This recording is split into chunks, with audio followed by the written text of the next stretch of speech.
Assalamualaikum warahmatullahi wabarakatuh. Welcome back to our lesson. So untuk hari ini kita akan bincang berkaitan dengan soalan tutorial, soalan chapter 6 which is circular motion, dan kita akan start dengan question number 2. Okay, dekat question number 2 disebut an air park of mass M1 equal to 0.25. So here is our air park. Is tied to a string and allowed to revolve in a circle of radius r equal to 1.0 meter on a frictionless horizontal table. Okay, so sekarang ni kita punya air park tadi, dan kemudian kita ada string. Kemudian apa yang berlaku, dia akan revolve, so dia akan berpusing di atas kita punya frictionless horizontal table, and somehow dia punya radius of that circle is equal to 1 meter. And then continue, the other end of the string passes through the hole. So sini ada hole in the center of the table, and a mass of M2 equal to 1 kg is tied to it. So kita ada mass number 2 di bawah sekali. The suspended mass remains in equilibrium while the park on the table top revolve. So sekarang ni keadaan dia ialah kita punya air park di sebelah atas ini, dia akan revolve, dia akan berpusing, while kita punya mass number 2 yang suspend ini, dia akan tidak bergerak ataupun remain in equilibrium position. So soalan dia, soalan dia tanya what is the tension of the string. Kemudian kita ada lagi soalan seterusnya, dia tanya what is the horizontal force acting on the park, and also what is the speed of the park. Baik, sebelum kita buat sebarang solution ataupun calculation, macam biasa kita akan start dahulu dengan kita punya free body diagram.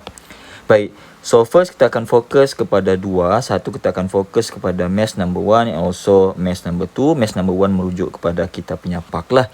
Okay, so first kali kita akan dia ada mass 0.25. So which mean kita akan ada dia punya weight lah. Weight dia akan ke bawah obviously. And this will be kita label sebagai W1. So weight untuk kita punya mass number 1. And since our park is revolve on top of kita punya frictionless horizontal table, bermaksud kita ada contact surface di sini.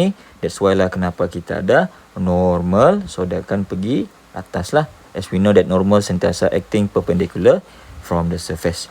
Okay, so what other forces yang ada? Kita juga ada string, bermaksud kita akan ada tension. So since ini kita punya object ataupun kita punya park, and then this is our string, so our tension is always pointing away daripada object. So which mean untuk di sebelah atas, arah tension kita akan pergi ke sebelah kanan. Okay, so itu sahaja. Sebabkan kita punya table pun tidak ada friction, dia sebut sini adalah frictionless, so tidak ada sebarang friction. Bermaksud kita boleh bergerak ataupun kita move kepada mass number 2, which is kita punya suspended mass. Baik, suspended mass yang pertama sekali, forces yang bertindak ke atas kita punya suspended mass number 2, kita ada dia punya weight lah. So weight dia akan pergi ke bawah, sama juga macam kita punya yang first tadi. So ini saya akan label dia sebagai W2. Okay, dia suspend, dia tidak ada sebarang contact surface, bermaksud tidak ada normal, tetapi dia ada string di sini. Okay, so bila ada string bermaksud kita akan ada tension lah. So for this string yang menggantungkan kita punya mass number 2, arah dia punya tension akan pointing away, dia akan pergi ke sebelah atas, and that will be our T. Okay, alright, so selepas kita buat dia punya free body diagram for individual M1 dan M2, next baru kita akan tentukan jenis motion. Baik, untuk kita punya air park, okay, air park which is M1, dia revolve dalam bentuk circular motion. Okay, so kita tahu bahawa circular motion, walaupun dia punya speed itu adalah constant, dia akan ada acceleration, dan acceleration itu kita akan panggil sebagai centripetal acceleration. So macam mana kita mau tahu arah dia, ialah just find the center. So over here is our center of that circle, bermaksud kita punya arah untuk centripetal acceleration, dia akan daripada object towards the center, and ini kita akan label sebagai AC. It's not just A, dia mestilah AC. Kemudian untuk kita punya second object, which is kita punya suspended mass number 2, somehow disebut di sini remains in equilibrium, bermaksud dia tidak bergerak ke mana-mana lah. Bermaksud dia akan stay suspend begitu. Okay, suspended. So, kalau dia dalam keadaan suspended, bermaksud tidak akan ada sebarang pergerakan lah. So, tidak ada motion, bermaksud sum of force akan menjadi kosong. Ataupun tidak ada sebarang acceleration pada kita punya mass number 2. Baik, seterusnya baru kita akan buat kita punya equation menggunakan Newton second law. So, first kali saya akan fokus kepada M1 dahulu. Di mana M1 equation dia akan menjadi sum of force is equal to M1 darab dengan AC, sebab kita ada dia punya acceleration. Okay, so di sini kita ada 3 forces, kita ada N, kita ada T dan juga W1. So which one yang same direction ataupun acting in the direction of your centripetal acceleration? So di sini kita akan nampak bahawa the only force yang bertindak in that direction will be T. Bermaksud sini hanyalah ada T saja. So T will be equal to M1 U times with AC lah. Okay.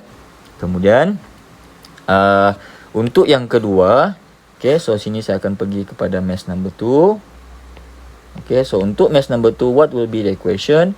It will be sum of force is equal to, dia suspended tadi kan. So bila dia suspended begitu, bermaksud dia remain in equilibrium, maka dia akan menjadi sum of force equal to 0 lah. So what are the forces acting? Kita ada T dan juga W ataupun weight.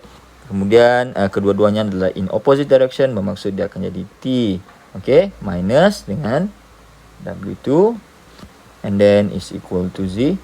So T is equal to W2 lah. Or we can put as mass number 2 U times with G. Okay. So itu adalah equation dan juga free body diagram yang kita derive menggunakan Newton second law. Baik, kita pergi pada soalan yang pertama. Soalan pertama tanya what is the tension of the string. Baik, untuk mencari tension ini kita akan recall balik equation yang kita derive tadi. So first kita akan pergi kepada mass number 1. So untuk mass number 1 dia sebut T is equal to M1 AC. So sini saya tulis untuk mass number 1.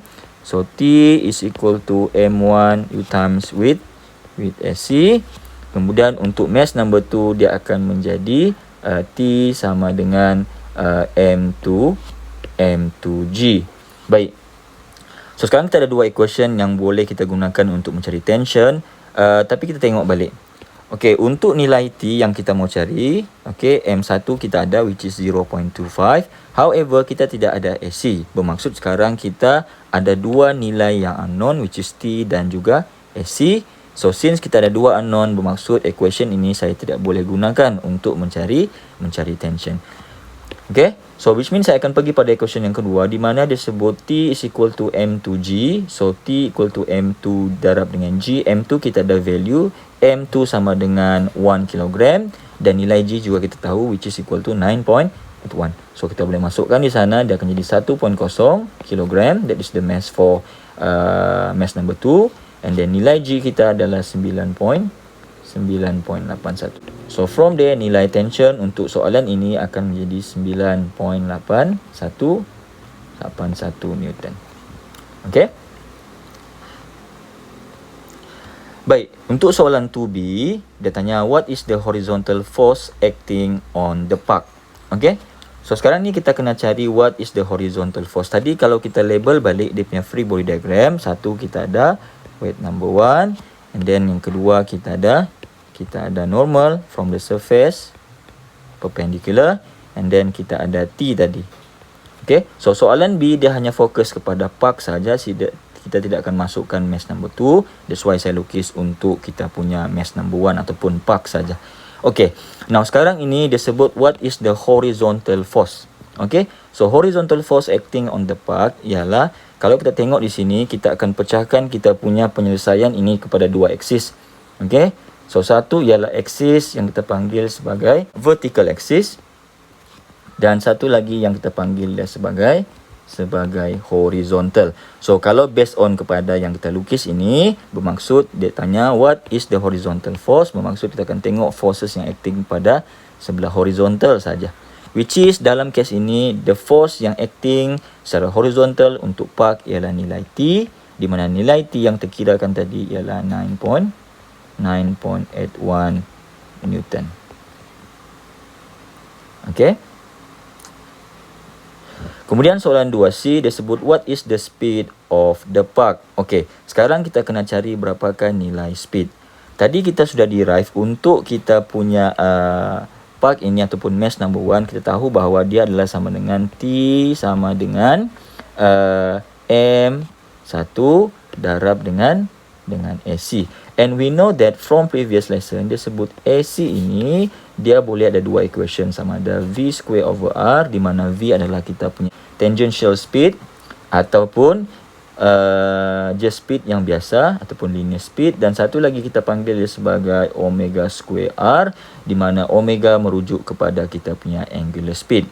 So since soalan dia sebut speed sahaja, dia bukan merujuk kepada angular speed. Okay, so kalau disebut secara umum speed, bermaksud dia merujuk kepada kita punya V lah ataupun kita punya tangential speed. Okay, so since kita hanya boleh gunakan nilai V, itu yang kita mau cari. So T sama dengan M1, saya boleh substitute dia menjadi V square over R lah. Okay, so T tadi adalah sama dengan 9.81. The mass untuk park adalah 0.25. So 0.25, and then nilai V yang kita mau cari square over dengan R kita sebanyak 1 meter. Okay, so daripada sana saya akan dapat nilai V untuk soalan ini adalah sama dengan 6.26 meter per second. So that is question number 2. Baik, yang seterusnya adalah question number 3, di mana soalan dia sebut an athlete swings a 5.0 kg ball horizontally. So sekarang ini kita ada satu atlet yang akan pusingkan kita punya ball, di mana mass dia adalah 5 kg dan dia pusing secara horizontal. That's why saya lukis dia secara horizontal, dan somehow kita punya ball tadi kita attach dengan satu rope lah. The ball move in circle radius 0.800 meter at angular speed of 0.5 revolution per second. So dalam soalan ini dia mention angular speed dengan unit dia adalah revolution per second. So soalan dia, what are the tangential speed of the ball and what is the centripetal acceleration. So di sini soalan ini tanya what is tangential speed, bermaksud dia tanya what is nilai V, dan untuk soalan B dia tanya what is centripetal acceleration, bermaksud dia akan tanya nilai AC lah. Baik, jadi sekarang kita dibagi angular speed. So angular speed untuk soalan ini, soalan A, disebut angular speed ialah dalam 0.500 revolution per second. Now ini adalah salah satu unit bagi angular speed. Tetapi kalau kita masukkan dalam equation, kita kena tukar dia kepada standard unit. Now standard unit bagi angular speed, okay? So standard unit bagi angular speed ialah radian per second.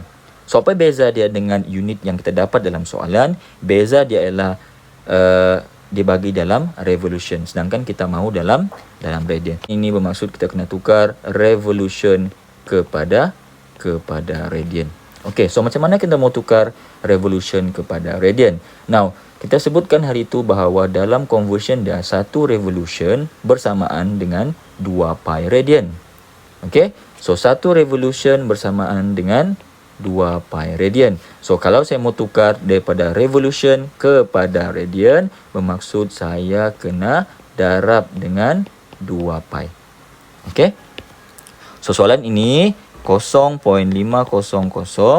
revolution saya tukar kepada radian, bermaksud saya akan darab dengan 2 pi, dan daripada sana saya akan dapat unit dia akan menjadi radian per second. Okey, so berapakah value dia bila kita darab? Kita akan dapat dia sebanyak 3.14 radian per second. So once kita punya angular speed sudah dalam omega, baru kita boleh kira menggunakan equation. So what is the equation yang mengaitkan di antara tangential speed dan juga kita punya angular speed? Okay, equation dia adalah V sama dengan R omega. Okay, so here is the equation yang menghubungkan di antara tangential speed dan juga kita punya angular speed, di mana dia akan darab dengan radius lah. Okay, so kita cari nilai V, bermaksud R kita ada which is 0.800. Kemudian kita darab dengan omega which is 3.14 dalam soalan ini.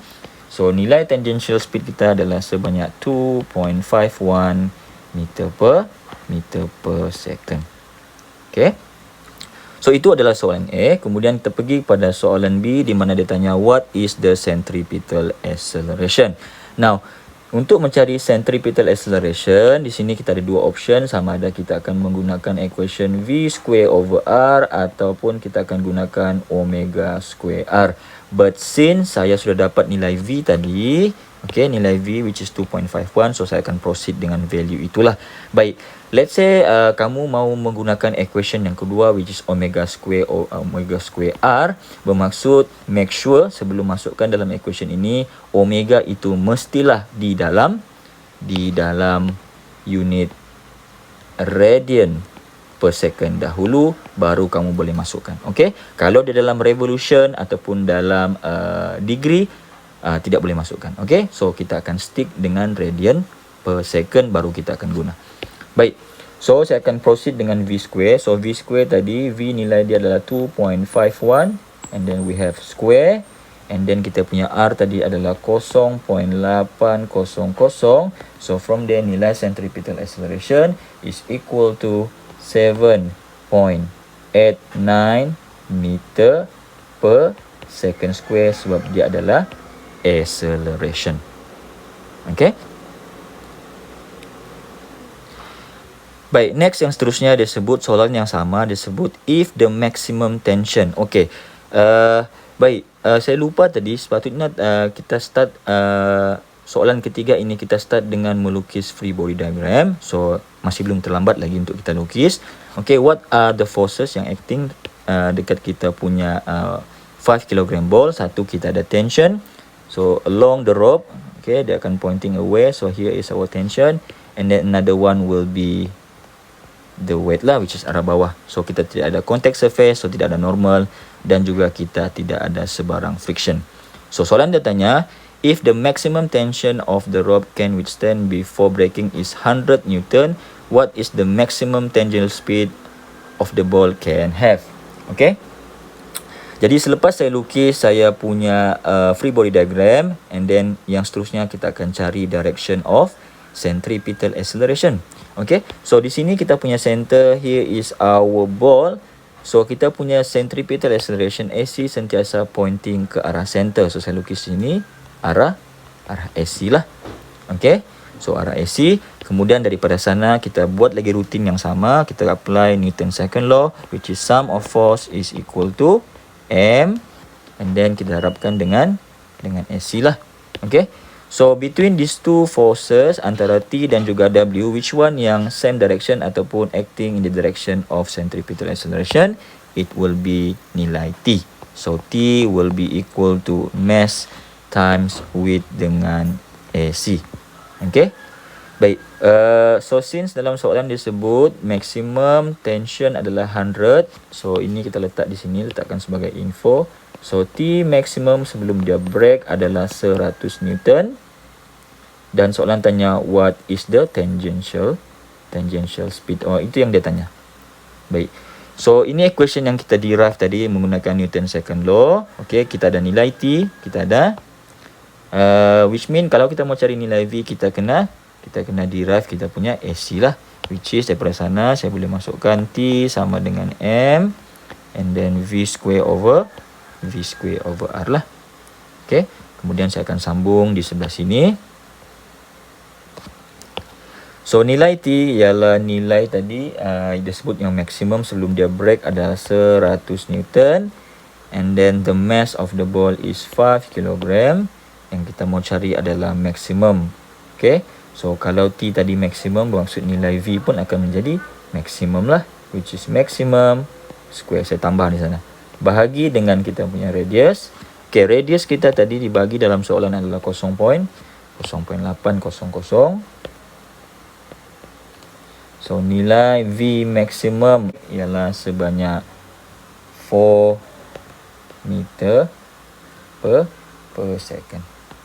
Okay, so that will be the maximum V yang dia boleh pergi ataupun dia boleh revolve sebelum dia break. Okay. Alright, next we're going to discuss about the last question number 4. So question number 4 is all about the pilot of an airplane executes a constant speed loop-the-loop maneuver in a vertical circle as in figure. Okay, so we have an airplane and somehow dia bergerak dalam kita punya loop-the-loop ataupun dalam circular motion secara vertical. The speed of the airplane is 2 times 10 to the power of 2 meter per second and the radius of the circle is 3.2 times 10 to the power of 3 meter. So the question A, what is the pilot's apparent weight at the lowest point of the circle if his true weight is 712 Newton? Baik, untuk soalan nombor 4, first kali kita kena ambil dia punya info dahulu. Okay, kita punya info dalam soalan ini, yang first kali dia bagi di sini ialah dia punya speed. Okay, so since dia sebut speed sahaja bukannya angular speed, so kita boleh letak di sini nilai V untuk soalan ini adalah 2 times 10 to the power of 2 meter per second. And then given that also kita punya radius of the circle, so R is 3.2 times 10 to the power of 3 meter. So soalan dia tanya, what is the pilot apparent weight? Baik, bila kita sebut perkataan apparent weight, okay, apparent weight ini, kalau kita boleh recall balik dalam chapter 4, sebenarnya dia merujuk kepada N ataupun normal force. Okay, mungkin kamu akan tertanya, kenapa dalam soalan ini ada soalan berkaitan dengan apparent weight ataupun N. Sedangkan kalau kita tengok pada situasi kita punya airplane, tidak ada sebarang contact surface. So, daripada mana kita punya normal force ini datang? Baik, since dia sebut what is the pilot apparent weight, maksudnya dia merujuk kepada pilot itu sebagai kita punya objek. And as we know, pilot dia duduk dekat kokpit dan dalam kokpit itu dia ada dia punya kerusi. So, kalau saya boleh lukis, let's say this is the chair and this is your pilot. So, what will happen is, so of course yang force yang pertama ialah satu, dia punya weight by the pilot. And then second, since dia duduk di kerusi, di chair, so which mean dia ada contact surface. That is where kita punya normal force datang. Okay, so this is N yang kita mau cari dalam soalan ini. Okay, kemudian soalan dia fokus kepada what is the pilot apparent weight, which mean kita kena cari nilai N at the lowest point of the circle if his true weight is 712 Newton. Selain itu juga dia bagi dia punya true weight ataupun weight of the pilot. This is the true weight which is equal to 712 Newton. And then dia tanya berapakah dia punya apparent weight di sebelah lowest point. So ini saya boleh remove kita punya top. Okay. Kemudian baru kita akan of course kita akan start dengan kita punya step yang sebelum-sebelum ini. Kita akan start dengan dia punya free body diagram. So first kali kita ada weight of the pilot ke arah bawah and then dia duduk di kerusi. Of course dia punya N dia begini. Alright. Kemudian next ialah kita kena cari dia punya center. So here is our center, which mean kita punya direction of centripetal acceleration will be from kita punya airplane towards the center. So that will be SC. Okay, once kita dapat free body diagram and also kita dapat direction of centripetal acceleration, next will be kita akan apply kita punya Newton's second law. Sum of force is equal to mass of the pilot times with centripetal acceleration. Okay, kemudian baru kita akan masukkan, okay, dekat sini kita ada dua forces, kita ada N dan juga kita ada weight of the pilot. So since N ini acting the same direction as your centripetal acceleration, therefore kita punya N akan jadi positif. So N minus weight of the sama dengan mass of the pilot, and then AC ini saya boleh tukarkan terus ya. Kita boleh tukarkan terus kepada V square over R, and why is that? Sebab kita tidak ada value of AC. Kita ada nilai V dan kita ada nilai R. Bermaksud kita boleh tukar teruslah, dia akan jadi V square over R. Baik, N minus, okay. Now, kita tahu bahawa weight sama dengan mg. So, weight of the pilot is equal to mass of the pilot times Vg, which is 9.81. So, kalau saya substitute di sini, dia adalah nilai 712 mass of the pilot, and then here is 9.81. So, mass of the pilot will be 72.58 kilogram. Okay, so weight of the pilot just now is 712, and then equal to mass of the pilot is 72.58, and then kita punya V somehow ialah 2 times 10 to the power of 2, and then square divided by R, which is 3.2 times 10 to the power of 3. So, kalau sini saya kira nilai N ataupun kita punya apparent weight dalam soalan ini untuk soalan A will be 1619.25 Newton. Okay. Now, next will be question number 4B. Okay, kalau soalan dia tadi tanya soalan dekat lowest point, sekarang dia tanya what is the apparent weight at the highest point. So, kita akan start dengan kita punya free body diagram. As we know, dalam keadaan sekarang kita punya kerusi dalam bentuk begini. Okay, so pilot kita akan beginilah. Okay, so di sana kita akan nampak dia punya weight macam biasa, dia sentiasa ke arah bawah. Weight of the pilot. Okay, so here is our seat. Okay, dia punya kerusi. So, dia punya arah normal sentiasa perpendicular from the contact surface. Bermaksud dia akan pergi arah sini. So, dekat lukisan ini saya boleh tambah lagi satu, which is arah N. Kemudian baru saya tambahkan, here is our center. So, which means kita akan tambahkan direction of centripetal acceleration, which is ke arah center. Kemudian kita apply sum of force equal to mass of the pilot times with centripetal acceleration. So, sekarang ini kedua-dua forces normal dan juga kita punya weight of the pilot, kedua-duanya acting same direction as AC. So, both akan jadi positif lah.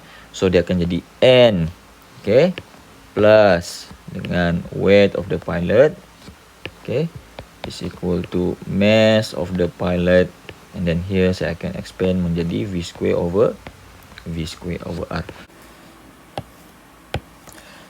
Alright, so now yang value yang kita mau cari adalah nilai N as the apparent weight. So N will be equal to mass of the pilot, and then we have speed V square over R minus with the true weight of the pilot. So, kalau saya boleh masukkan di sini N.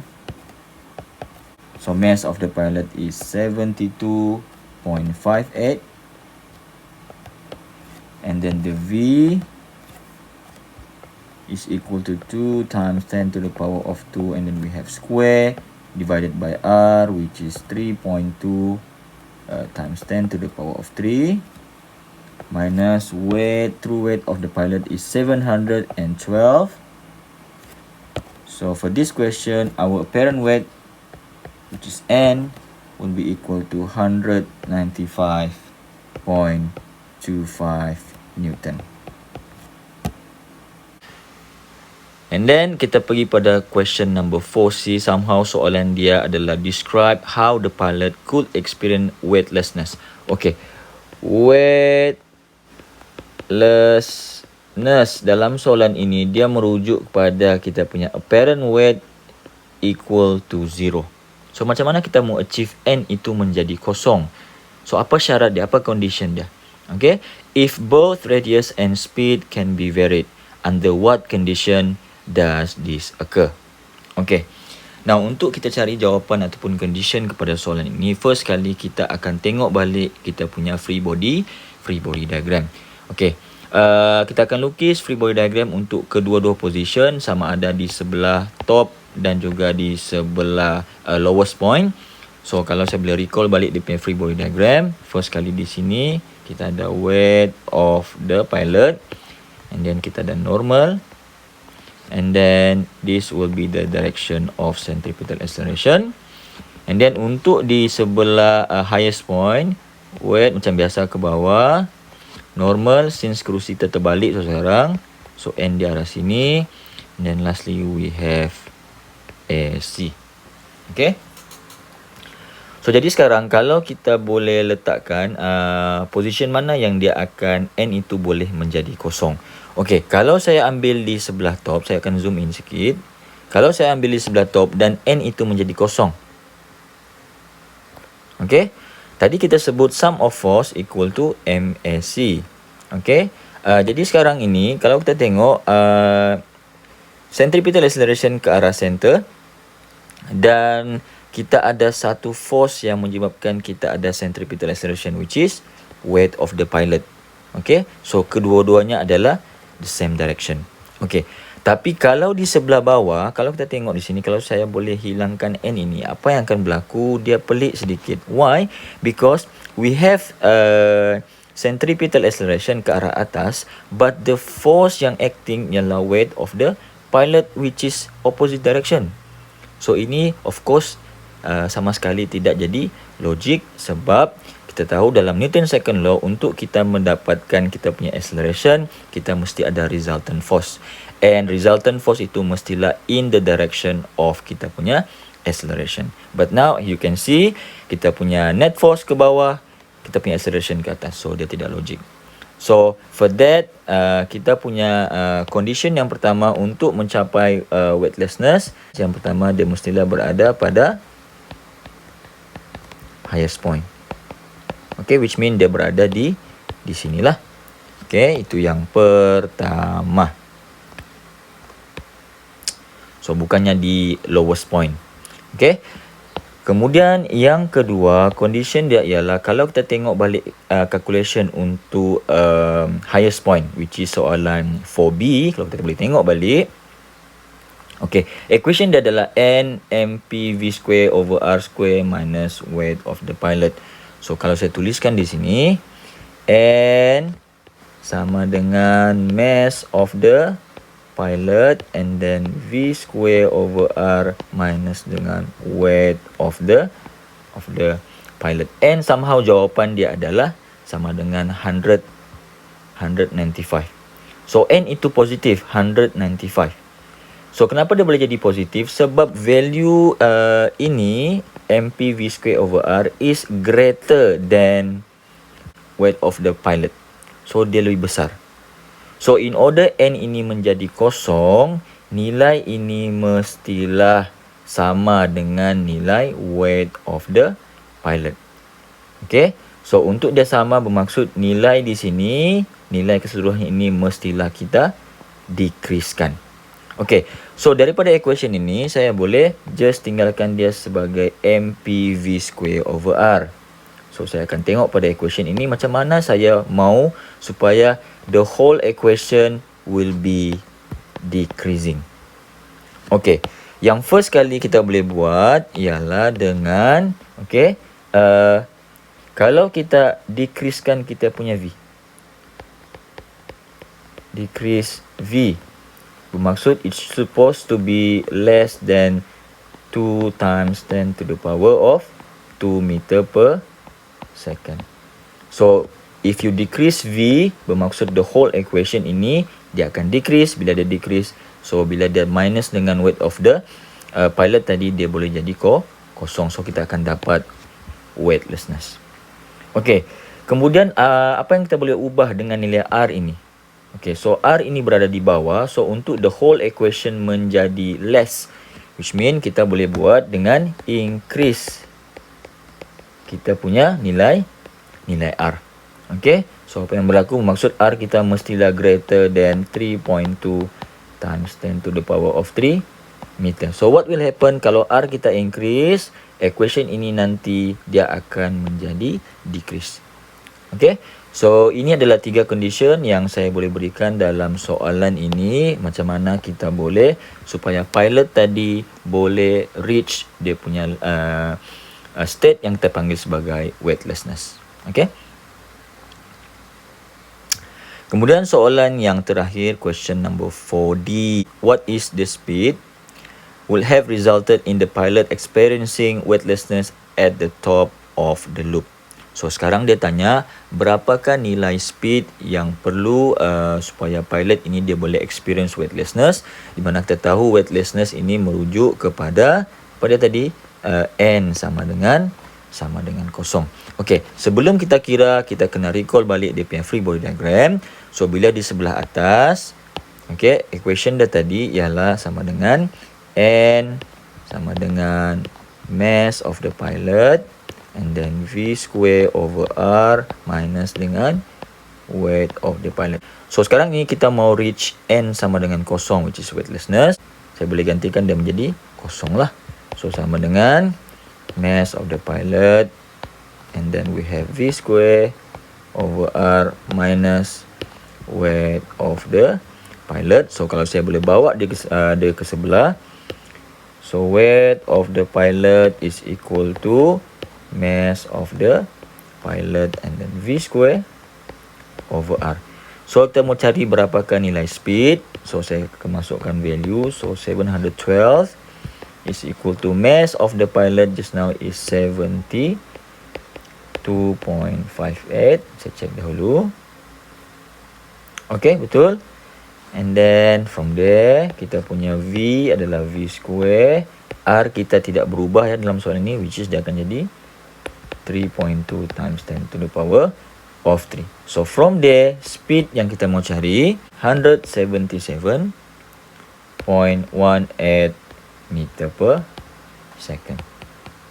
With that solution for question number 4D, I think that's all for today, for our session today. Thank you very much for your attention. Assalamualaikum warahmatullahi taala wabarakatuh.